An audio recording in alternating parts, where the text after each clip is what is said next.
went to school at the one and only Fauquier High School. Back then, we only had one high school. And then went on to Randolph-Macon College in good old Ashland, Virginia, center of the universe, for the best years of my life. After I graduated, I went on to work for Richmond on the James, which was then the predecessor to the Metro Richmond Convention and Visitors Bureau, and then went on to Maymont Foundation as the Director of Development and Public Relations. And Maymont is a 100-acre park on the banks of the James River. I had the good fortune of doing the very first Maymont Flower and Garden Show, which was a major fundraiser for Maymont Foundation. And didn't know anything about flowers, didn't know anything about plantings, but I knew all the right people to make it happen, and it was a stellar fundraiser.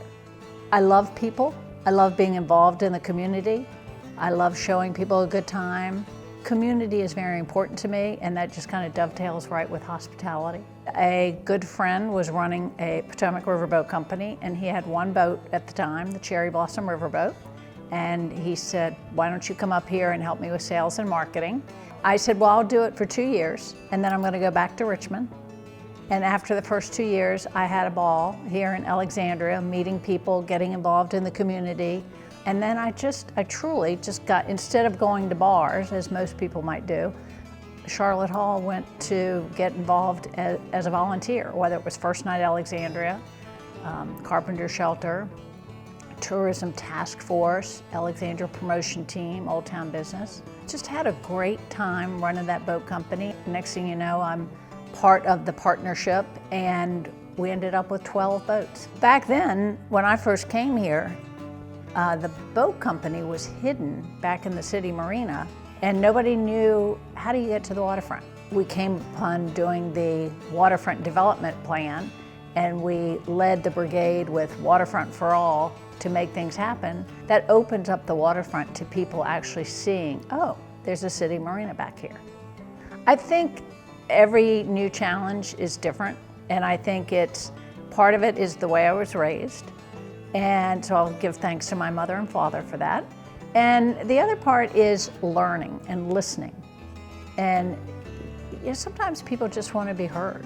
We need to give people the opportunity to be heard. The Police Foundation was set up back in 2002, and we do a lot of fundraising so that we can offer whatever the city budget can't cover. There are opportunities that we can then fund some of these programs, activities, and I think wherever we, the community, can help our police and listen to our police, I think we're better off. I've had a wonderful time the last 5 years being the executive director of the Old Town Business Association. We continue to look at other opportunities to help our retail and restaurant community and the other small businesses, because it's very important that we all keep apprised of what's happening in our community.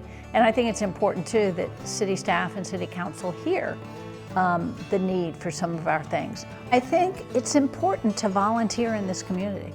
Whether you're volunteering for a city committee or commission, whether you're volunteering for Carpenter Shelter or First Night Alexandria or the hospital, it's not something you have to do all year long, even if it's just volunteering for an event. But I think you learn so much about our community, you meet other people, and that's how I've met people, is just by volunteering and opening my big mouth.